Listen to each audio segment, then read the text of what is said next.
Hello, my name's Bradley Lambert at the TSSAA office. Welcome into our portal walkthrough video, an extensive overview of our TSSAA TMSAA portal. We will start off with the basics. What is the portal? The portal is the primary conduit for communication between our member schools and the state office. We use the portal to gather contact information from all of the schools so that we can communicate with all the administrators, all the coaches. The schools use the portal to submit information to the state office, such as the eligibility reports, transfer forms, and so forth. The portal is found online at portal.tssaa.org. So, who has access to the portal? Well, every staff member that is on the school's directory page has an account on the TSSAA portal. Administrator, staff member, coach. Now, the coaches only have access to the resources for the sports to which they've been assigned, but everyone has accounts. When a new account is created, the portal sends an invitation email. So that's an introduction that goes to the user. Most importantly, there is a link in that invitation email, and that's what they use to set their password. So how do you access the portal if you've not already signed in? Well, first, go to the TSSAA website, tssaa.org, click on Member Directory, and check your school's directory page to see if your name and your correct email address is listed there. If so, then go to the portal sign-in screen and use the same email that was shown on the school directory page to sign in there. Now, if you're a new administrator, you're just now coming into a school building for the first time and everything's new, email TSSAA at tssaa.org from your school email account, and we'll give you admin access for your school tied to your campus email address. For new coaches, if you don't know that you have an account, if you can't get into your account or whatnot, if your name is not listed on that school directory page, contact your school AD, your athletic director at your school, so that you can be added by them as a registered coach. That's what's required. So if you have trouble signing in, what should you do? Well, first, again, check that school directory page. Make sure your name is listed there. If it is there, go to the portal sign-in screen and click the Forgot Password button. We'll have a screenshot of that in just a moment. Type in the same email that's shown on the school directory page to sign in and follow the instructions there to set a new password. The portal will send you an email. You'll click on that link. It will ask you to enter a new password. Twice you do that, and that'll be your new password going forward.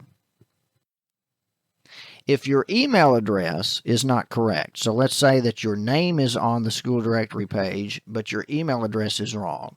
Well, you've got two options: email TSSAA or portal at tssaa.org and include both email addresses. Let us know what the old address is, the wrong one, and let us know what the new one is, and we'll help make that correction for you. Administrators at any time can go on the coaches and staff page and initiate a new portal invitation email anytime. That is the resend invite button on the coaches and staff page. So if a coach is having difficulty signing in, the AD can click that button and essentially start off the coach brand new with a new invitation email, and that will let them set their password. Neither the school AD nor any of the staff members at the TSSAA office can see your password or reset your password. So we'll always direct you to click on Forgot Password on the sign-in screen if you're having trouble, so that you can set a new password and then know that your password and your email address matches there and that you won't have any problems. So let's say that you are signed in. How would you change your email or your password? Well, when you sign in, up in the upper right-hand corner of the screen, your name will be shown there. If you'll click on that, that will give you an option called My Profile. You can change your email address, you can change your password, and some other things there. You can also, at any time, use the Forgot Password button on the sign-in screen to reset your password. Let me sneak this in briefly before we get too far along. If you're a staff member at more than one school, if you coach at 2 or more schools, if you're an athletic director at 2 schools, when you sign in, you're going to have to pick which school is your active school. It's not going to set one by default. So you'll want to make sure you know where the school selector is at the top of each page. It'll have the school and the school year. If you'll click that, click Change School Year, that's where you'll find all of the schools that you have access to, and you'll click that red Set as Active button to switch back and forth between those schools. Again, this is only for staff members at multiple schools. If you're only at one school, you don't have to worry about this. The portal is accessible on your smartphone or your tablet, but in the screenshots that we'll see today, we'll be looking at the desktop version of the website. First, we'll cover administrative features, or those features available only to administrators. Later on, we'll cover all the features that coaches have access to. Upon signing in and setting an active school if you need to, the first screen that you'll see is this school dashboard.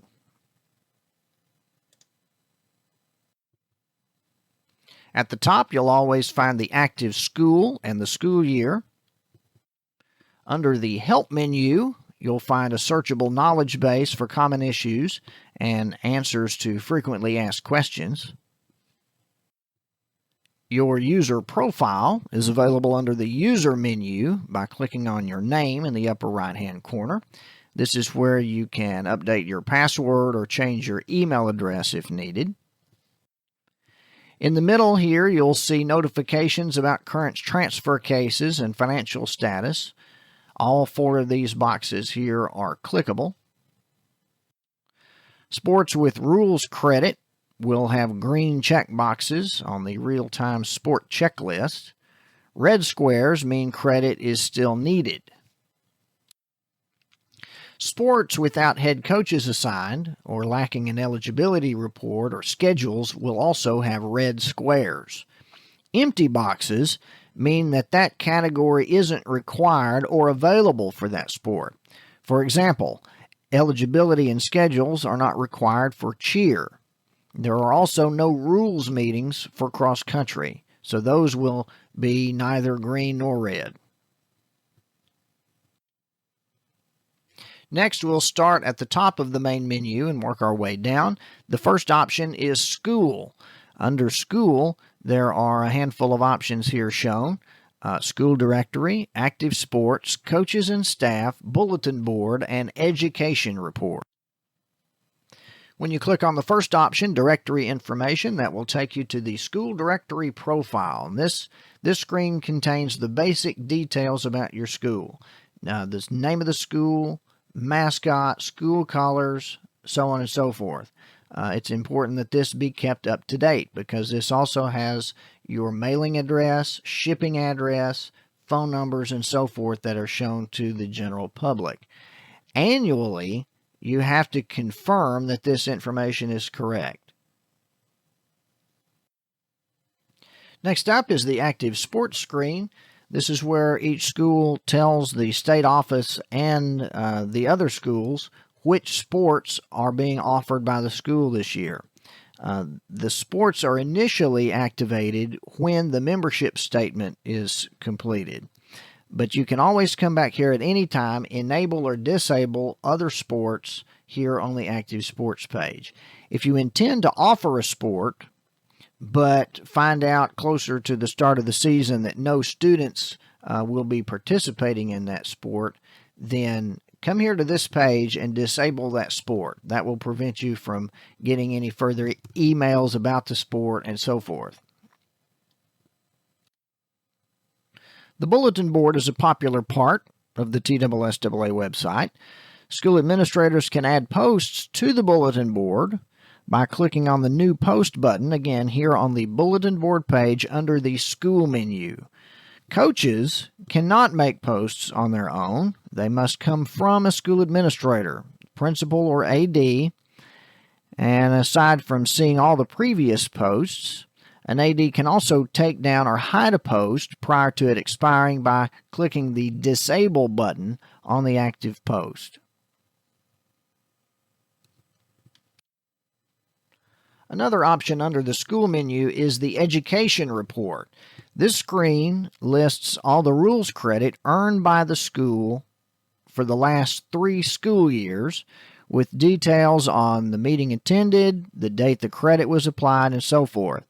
At the top of the screen, you'll see a list of all the sports that need rules credit, all on one page. Lastly, we'll look at the Coaches and Staff section under the School menu. Before we get too far into this, let's go ahead and emphasize that any individual giving student-athletes instruction must be registered and assigned to a sport on the Coaches and Staff page. It's in the bylaws. It's a very important rule. Schools must have a principal and an athletic director assigned by August 1st each school year.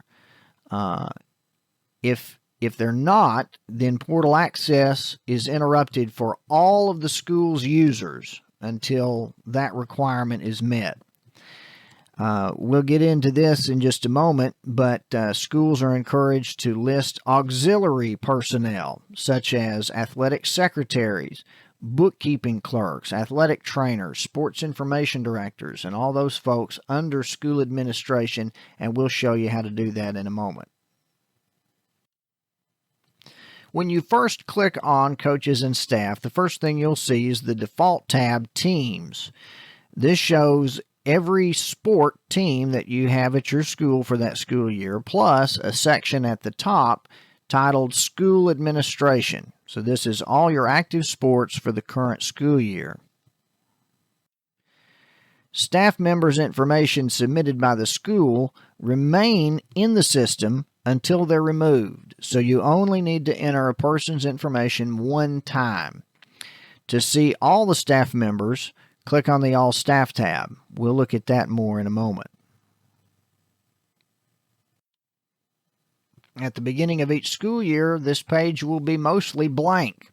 So to assign an individual to a position, select their name from the first drop-down box, staff member, select a staff member, then select the appropriate position from the second drop-down box, then click Assign. So there's a selection form for each sport as you go down the page. To remove an individual from a position, click the gray X button across from the name. That will not remove the name from the All Staff page. That will simply remove that individual from that position that you have them listed at. So now back to the All Staff tab. The All Staff tab shows all the staff members that have been added to the school's portal. The email address for the person is shown there along with the date that they last signed into the portal. Administrators can do a few things here. They can resend the user's portal invitation email by clicking Resend Invite. A green Resend Invite button means that the individual has not yet responded to their invitation email and set a password.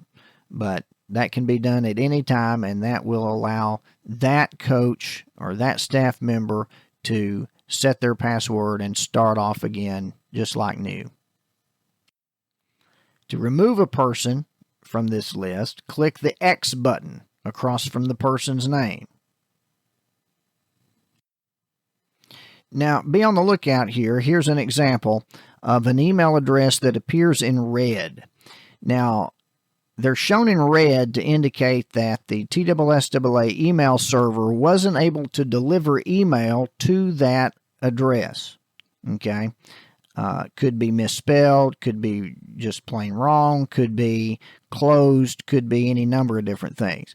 If the email address is incorrect, click the edit button across from the name and make the correction to the email address.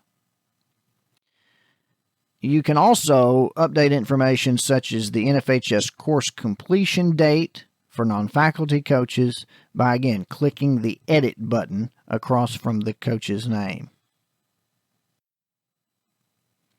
Now, let's say that you've got a new staff member, you've got a staff member that's not on your list yet. So to add a staff member, click the Add New Staff Member button there at the top. This form is pretty straightforward. It's also the same form that you'll see when you click on Edit for a current staff member. Name, email, office phone, what type of employee they are, if they are an employee, and the date for the coach's education training for non-faculty coaches. One note here, don't submit multiple coaches with the same email address. Each coach gets their own portal account, plus we need to be able to communicate with the individual coaches. So each staff member needs to have a unique email address. Don't go and add 3 or 4 different coaches, non-faculty coaches or whatever, using the AD's email address, for example. The system will try to prevent you from doing that, in fact. The other thing to remember on this form is that date is not required, okay? Of course, that's only for non-faculty coaches, but you can put a non-faculty coach in, but you won't be able to assign them to a sport until that date there is supplied. Before we move along, just a couple of notes about the coaches and staff page, a pretty important part of the portal. There's a third tab here called Email Lists. What that's going to do is show you a number of email distribution lists. You can copy and paste those email addresses into your favorite email program. This is useful for sending group emails to all your head coaches, to all your coaches, to staff members, and so forth. Secondly, ADs are not currently able to change users' email addresses or passwords. Okay, the users can do this themselves when they sign in by clicking on their name in the upper right-hand corner, clicking My Profile. They can change their email. They can change their password. Thirdly, ADs, if you have a non-faculty coach that the school then hires, maybe after a couple of years, you need to change that staff member type. Go to that staff member's page, click Edit. You can't change it, but you can click that Need Help button on the right-hand side and say, we've hired this person. This person is classified now instead of non-faculty or so forth. Put in there what needs to be updated, and we'll take care of that for you. So that's on changing that staff member type. Full-time, teacher, non-faculty, and that kind of stuff. Or email TSSAA@TSSAA.org if you need assistance with anything. Next, we'll look at student administration. Again, this is features in the portal for school administrators. Coaches do not have access to this area. Under the Students menu on the left-hand side of the screen, you'll see the options for viewing, adding, and editing student core details and viewing historical or archived information. The first link there, View Students, that lists all students in the portal regardless of whether they are eligible this school year or not. Remember, athletic eligibility is determined on a year-to-year basis. Once a student's information is entered, it will remain visible in the portal until the student's semester limit has been reached. So here's what you'll see when you click on View Students. This is a list of all your school students. At the beginning of the school year, every school year, all the students will be marked ineligible. we'll get to the eligibility part of this in a moment. When you click Add Students, you'll be brought to this page. Pretty straightforward form here. You'll only need to submit a student's core information one time when they first come into your school building and intend to participate in athletics. High school eligibility is based on the year the student entered ninth grade. So it's important that the year entered ninth grade be correct here. Middle schools, if you're at a middle school, you will only see grade level options instead of years. So don't worry about that. After clicking Add at the bottom, you'll be automatically directed to the Eligibility Questionnaire, which we'll cover in a few moments. One note here on the Enrolled At option. If your school district has a member virtual school and the student that you're adding is a student in that virtual school, then you'll select the virtual school from this Enrolled At drop-down box. We'll look at instructions for co-op schools a little later, as those are different. Most places in the portal where you see a student name, it will be a hyperlink. You'll be able to click on it. And when you click on it, it will take you to the student detail page. Now, what we have in place now, school administrators may make corrections to any of the core information. If there's a misspelling with the name, if there's a correction to the birth date, or if the year entered ninth grade was supplied incorrectly initially, school administrators can make those changes and then click Save Changes. Another thing you'll see on the student detail page is an historic record of each year's eligibility report for the student. The portal shows how each question was answered, which sports the student was certified in, which is to say which rosters they were added to that school year. Students who were added and then removed will be shown grayed out. The other thing that will be shown here, transfer forms, homeschool forms, and the like, will all be found here for each school year. At the bottom of the student detail page will be a log of all the actions that have been carried out on the student's record. This is one reason why it's important not to use or share that school ID login for the purposes of completing eligibility, since if you log in with that, it will only show the school name as the user here instead of an individual's name. And you won't have any record as to who did what when, in the whole process. So users should always use their own email address and password to sign into the portal. Next up is eligibility. Again, these are features available to school administrators only. Coaches do not have access to this area. Under the Eligibility tab on the main menu, we see options called Awaiting Action, Eligible Students, Express Eligibility, and the Map tool. Keep in mind, returning students and any new students you've added will appear on the Awaiting Action screen to start every school year. So you'll be spending a lot of time on the Awaiting Action page. Here's some reminders, a couple in fact. Once a student has been added to the portal, they'll remain visible until that student's semester limit has been reached. Okay? If you add them as a freshman, they'll be there until whenever they, were supposed to have graduated. Athletic eligibility is determined on a year-to-year basis. So making a student eligible in the portal has to be done every school year. Okay, you only add them once, but the eligibility is determined on a year-to-year basis.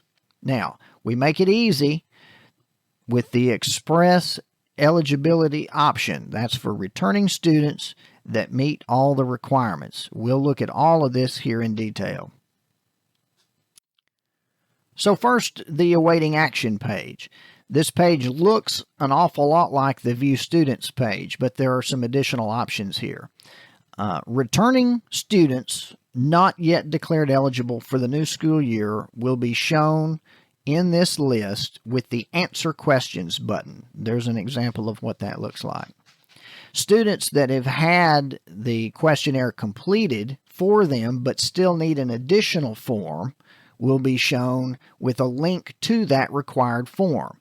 Here's an example of what a transfer student with a link to the transfer form, or a homeschool student with a link to the homeschool form. That's what it would look like on your screen. Students with active transfer or homeschool cases in the portal will be shown with a status indicator. So in this example, this homeschool student, the state office is waiting on a school reply. Some additional information, some type of response is needed for there to be any further action on this case. So that's the awaiting action page. Very important. Clicking the Answer Questions button takes you to the Eligibility Questionnaire. We've got a sample here shown on the screen. This questionnaire is designed so that someone with little to no knowledge of the eligibility rules can make a sound judgment regarding a student's eligibility. The questionnaire guides the user along, the administrator along, to an accurate determination. It asks simple yes/no questions, and the answer of each question determines which question is shown next. So it walks you through the process. So if there's a question you're not sure about, or you don't think that the answer at the end is the correct answer, you want to come back to it later, you don't have to click Save Results at the end. If you want to start again later, come back at a different time, you can do that. Once you hit Save Results, that's going to lock it in, and that's going to require action from the state office in order to clear that out for you to re-answer the questions. The other thing to notice is that in several places you see those orange Explain buttons. You'll see those on the transfer form too. That Explain button, click that. That will give you further explanations on what it's saying or what it's asking for.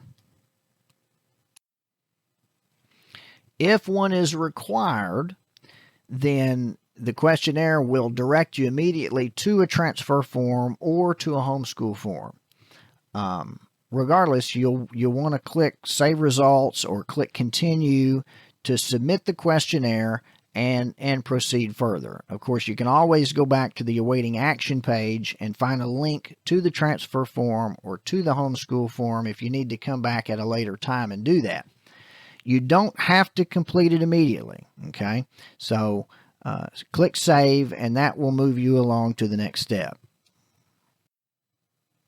A feature we have in the portal to make this process quicker for returning students is called Express Eligibility. The only students that will show on this list are students that had normal eligibility last school year. So read the prompt there, read the criteria shown on the screen. If a student meets that criteria, you can check the box next to their name and click Submit Basic Eligibility. You can select 12 students, 15 students, 20 students at a time and click that Submit button. If a student transferred away from your school and back at any point in the last 12 months, do not file the eligibility for the student through the Express option. You need to answer the questions on the eligibility questionnaire. Another option you'll see on the main menu is the link to eligible students. The eligible students list is similar to the View All Students list, except that it will only show you eligible students. Here on this screen, you can also click the Export button at the top to download a spreadsheet file containing all the students and the sport rosters that they appear on. Lastly, under the eligibility main menu option is the map tool. So in certain transfer scenarios, it will be useful to you to see the location of an address plotted against the 20-mile radius from a school address. So this is really simple. You enter the two addresses, click Update Map, and you'll get that radius drawn on the screen. Next up, we'll look at form administration. This is another option restricted to administrators only. Bookkeeping clerks also have access to the forms area. Coaches do not. There's only two options under the Forms menu, New Form and Submitted Forms. To see a list of forms and get started submitting one, click on New Form under the Forms menu. Again, this is for administrators, bookkeeping clerks, athletic secretaries, assistant principals. Only those folks have access to the Forms area. This is an example of the form listing. You would simply click on a title to go to that form. We won't go over any individual forms in this tutorial, but we'll briefly mention the Submitted Forms page. Any form you submit through the portal can be viewed by clicking on Submitted Forms. Now, this is useful for printing forms after the fact, seeing the status of forms, removing a submitted form to resubmit it with corrections, right?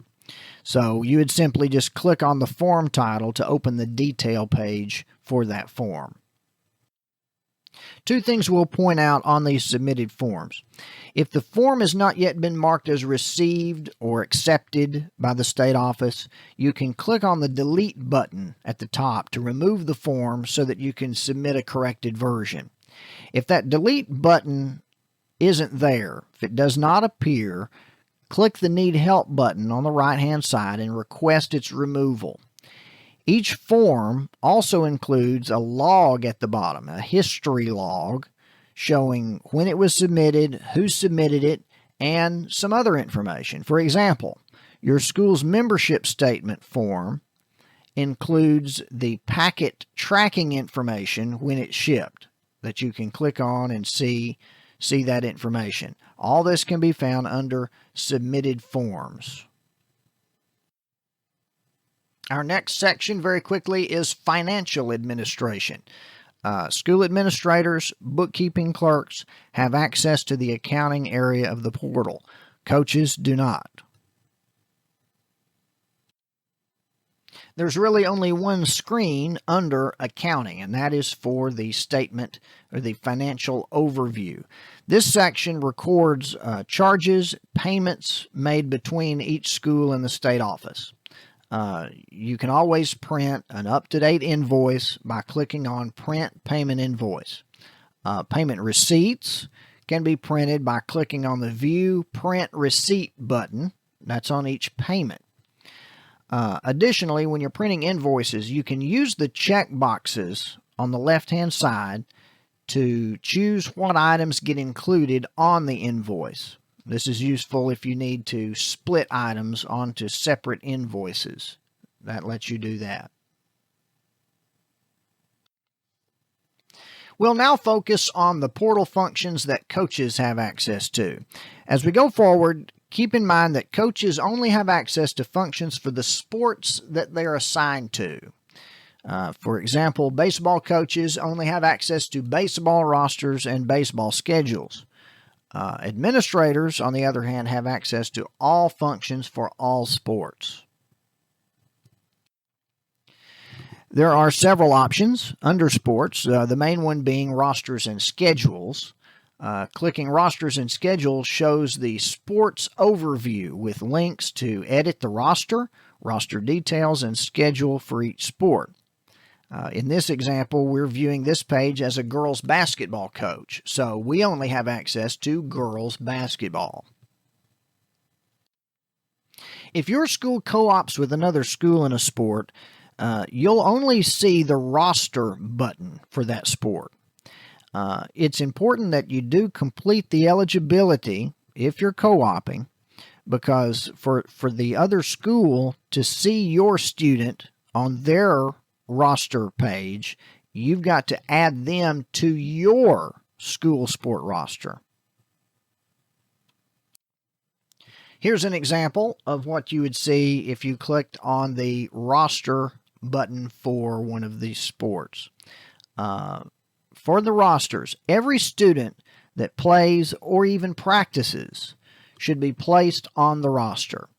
On your list of eligible students, you can use the search box to filter the list. You can change those drop-down options under gender and grade to view either other students or filter the list by grade. The master list of eligible students is on the left. The actual sport roster is on the right. Sometimes folks get confused about that. Click the Add button to move that selected student over to the sport roster. Now, coaches can add any eligible student to their roster, but they can't complete the eligibility tasks. That's the athletic director's responsibility. If a coach is missing a student, they should coordinate with their AD to have the eligibility completed for that student. If a coach needs to remove a student from their roster, they'll also need the assistance of the school AD. Students that are removed can't be added back to the roster without assistance from the state office. Again, I'll remind you that each name here is clickable. Coaches can view that student detail information. ADs can make corrections if necessary. A printable version of the roster is also available by clicking that View/Print PDF button in the upper right corner. We have a much more complete video on the schedule and roster details area, including the news publisher and the media list. Go to the link here shown on the screen. It's a very extensive video beyond the scope of this presentation, and it can also be found on TSSAA.org under the Athletic Administrator section. Look under General, and then there's a link there called Sports Information Assistant for ADs. A bunch of instructions and a very, very helpful video. The next option under sports is memberships. The memberships page shows sport by sport what class, region, district each sport is a member of. Both coaches and administrators have access to this area. Clicking on the members button shows you a directory listing of the ADs and coaches in that group with distribution lists that can be copied and pasted into your email program. Each group also has access to a free video conference room that can be used at any time, and a link to that is shown on the right-hand side of the page. The memberships page also shows tournament host information for each group. District and region representatives should submit tournament information as soon as it's decided. So to do this, you'd click the Submit Tournament Info button to enter the information for the tournament host, school, tournament location, director contact, and most importantly, the shipping information.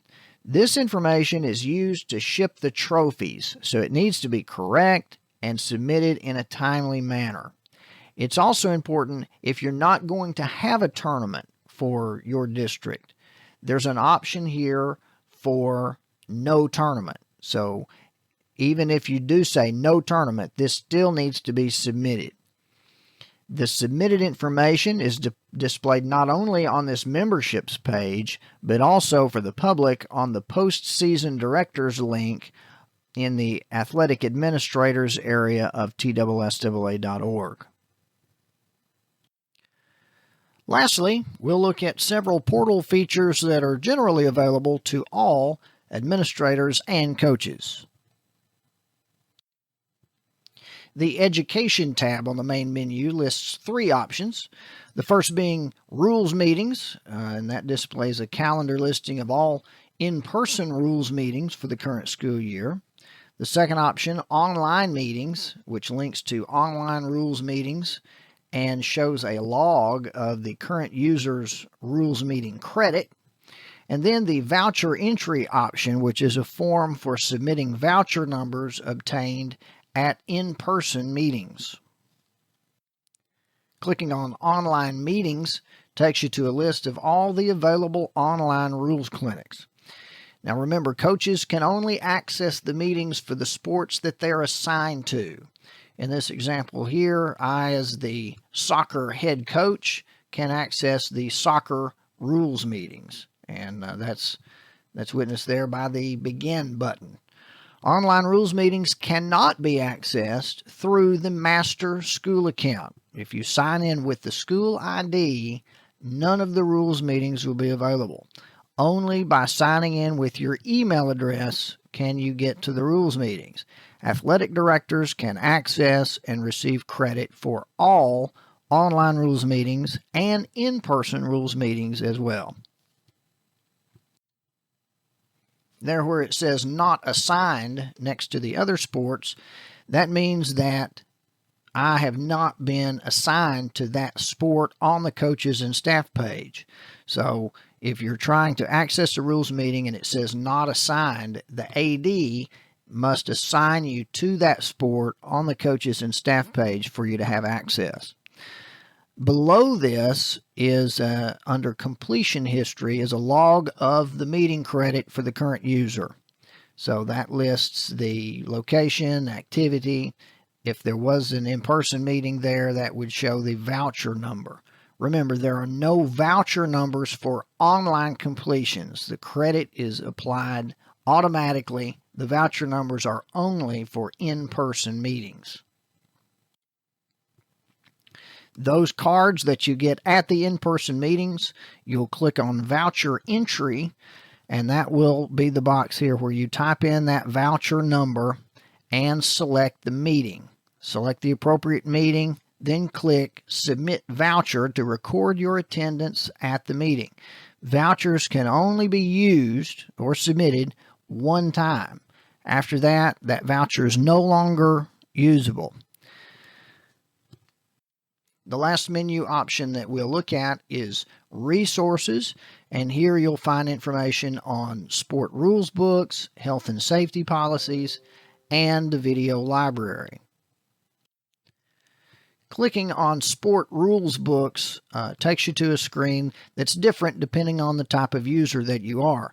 Athletic directors, when they click on this, they'll see a list of the head coaches who are eligible to receive access to the rules book.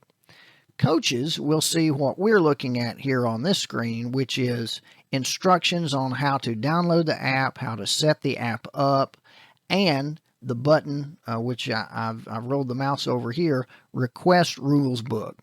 So the coach would come to this page, see the instructions if they need it, and then click Request Rules Book. That will submit that information for the coach to the NFHS and open up the access for that sport. There will be a new app in 2023-24, and the new app will be called NFHS All Access. If it's not 2023-24 yet, you don't have to worry about that, but the instructions on what to do will always be found here on this Sport Rules Books page, or you can get to this from the coaches area of TSSAA.org. There's also instructions there. Athletic directors, when you're looking at this screen, you can click a button and have the instructions sent to the coach. So plenty of options on how to get this done and get free access to the rules material. If you need a printed copy of the rules book, go under Forms. This is for athletic directors. Go under Forms, go to the publication order form. There you can order printed copies of the rules books. Lastly, here, the video library features a listing of more than 50 videos pertaining to leadership, success, self-motivation, resilience, stress management, and much, much more. It's a great resource here. You're looking for things for your coaches, videos to show student athletes, teams, leadership videos are all here under the video library. To wrap things up, we'll be looking at some miscellaneous features, hints, tips, and things these will generally be of interest to our school administrators. Access to the different parts of the portal for your school is dependent upon what position that the user is assigned to on that coaches and staff page. Okay, this is an overview of what the different folks have access to depending on that position. So admin level access for all the portal functions for the school, those are given to individuals assigned as principal, athletic director, assistant athletic director, athletic secretary, and system athletic director. Those individuals assigned to those positions have full admin access. Bookkeeping clerks and school secretaries only have access to financial features, and that involves viewing and printing invoices, looking at that statement, submitting and viewing forms. Assistant principals only have access to the forms area, so they can help with filling out forms for the academic achievement awards and things like that. Coaches have sport level access, and that applies to both head coaches and assistant coaches.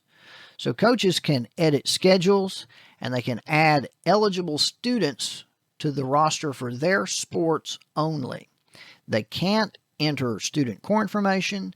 They can't answer the eligibility questions. They can't submit transfer forms. They can't remove students from rosters.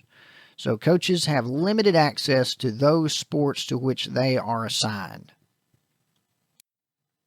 So we mentioned a moment ago system athletic directors. Now, of course, it's nice to be able to have that contact information listed on the school directory pages, but system athletic directors also have access to view the information that's in the portal for each of the schools that they're responsible for. And system ADs can request access to the portal for all their system schools by emailing tssaa@tssaa.org or portal@tssaa.org. If you do this, you should include your name, email, office phone number, the name of the school system, and whether the access, and this is important, should be for high schools only, middle schools only, or both. I told you a little earlier that we would come back to the differences in eligibility between virtual schools and schools involved in cooperative programs. So if your school has a virtual school in the same district that is also a TSSAA member, that virtual school has two options. Okay, they can have their own teams. I don't think anybody has made that choice. The alternative, which is the way that everyone seems to be doing it, is that the students at that district virtual school have automatic eligibility at the brick and mortar school in the same district that they would normally be zoned for. Okay. Now, because the two schools are in the same district, okay, they have the same supervision, you as a school where the student is participating is responsible for submitting the eligibility information for those students, the students that are coming to your school from your district's virtual school. To facilitate this, there is that new drop-down box when entering the student core information, that box that enrolled at, that identifies which school the student attends. All the other menus and processes are the same. The only other difference here too is that administrators will not see virtual students in their express eligibility. They'll have to go to a waiting action and complete the questionnaire each year for those virtual students, the students coming from the virtual school. Now, the eligibility for cooperative programs are different because the co-oping school does not have to belong to the same school district, maybe two totally, completely different school systems. To do this for co-op students, the host school, which we'll call School A, should add those School B co-op students to their own sport rosters. Now, how is this possible? This is possible when School B, so this is the school that doesn't have the team, but they have a few students that want to participate with School A. School B will add their student to the portal. They'll put in that core information. They'll go to awaiting action. They'll complete the eligibility for that student. They have to do this every year. Then they go to the roster page for that sport, the sport that they're co-oping in, and add that student to their own sport roster. Again, that's something that would be done annually. Once that's done, School A can see that student when they're browsing for students to add to their sport roster. So it's simple, but there is a couple of things there that have to be done for School A to see those students that are coming to participate on their teams from School B. We always want to remind ADs that they can get help with maintaining their roster detail information, with maintaining the schedules for their teams. That information is published on TSSAAsports.com, so the public can see it. It's useful to a lot of people, the media, and so forth. You can assign a student or a parent or another staff member at the school. You can assign them as a sports information director on the coaches and staff page under school administration. That will give them access to the sports schedules and rosters. Okay, it's access that's similar to what coaches have, except it covers all sports. Now, what can the SID do? They can edit schedules. They can add and edit jersey numbers, the height and weight of the players, position, so forth. They can't add or remove students from the rosters. That's very important. They can't do anything that might affect some eligibility or anything like that. It's simply for the schedule and roster information that's published publicly, jersey numbers and things that the public are interested in. That's sports information director would be listed on the school's directory page as a point of contact. There is a page on the TSSAA.org website that walks you through this in more detail with a video that we mentioned earlier on how to do all of these things in the portal. If you go to the athletic administrators page at TSSAA.org and click on sports information assistance for ADs, and that will take you to more information. Last but not least, we'll mention again our school directory, TSSAA.org/directory. We no longer print hard copies of the directory and mail them each year. So it's all online, and it's all totally up to date at the very instant that you're looking at it. The things to remember with the school directory page: coaches who are active or who think they're active. If the name of the coach does not appear on the school directory page, they do not have portal access. Now, this is most important really for fall sports coaches, particularly golf coaches. If the coach's name is not on the school directory, they don't have access to the rules meeting. They don't have access to put in their schedule or the roster or anything. So it's very important that when you know who your coach is, that you assign them, you get them in the portal so that they get their portal access that they need. Another thing that I'll point out here is that stars will appear for each sport on your school directory page to indicate whether that sport has rules credit for the current school year. So ADs, if you want to go to the school directory page for your own school and look down the list, if there's no star there, that means that there's no rules credit gained. So there should be a star next to every sport except cross country. There's no rules meeting in cross country. So that's a helpful tip there for you too. And then the co-op information is also shown here on the school directory. So if a school is co-oping with another school, it will be shown here. If it's not, and you think it should be, that co-op hasn't been approved by the state office. So make sure you contact the state office and straighten that out before things get too far down the road. In addition to this video, we also have a searchable knowledge base shown at the link here on the screen. We have other general portal help information. And as always, when you're inside the portal, if you're looking at a student detail page or something like that, or looking at a staff member's page, and you need help with something on the screen, click on that blue Need Help button on the right-hand side of the screen, ask a question, put in there what needs to be updated or fixed or changed, and we'll get the help to you that you need. That's all we have time for today, but we hope that's been helpful to you. If you should have any questions, please don't hesitate to contact the state office, and we'll help you with whatever that we can, and hope you have a great day.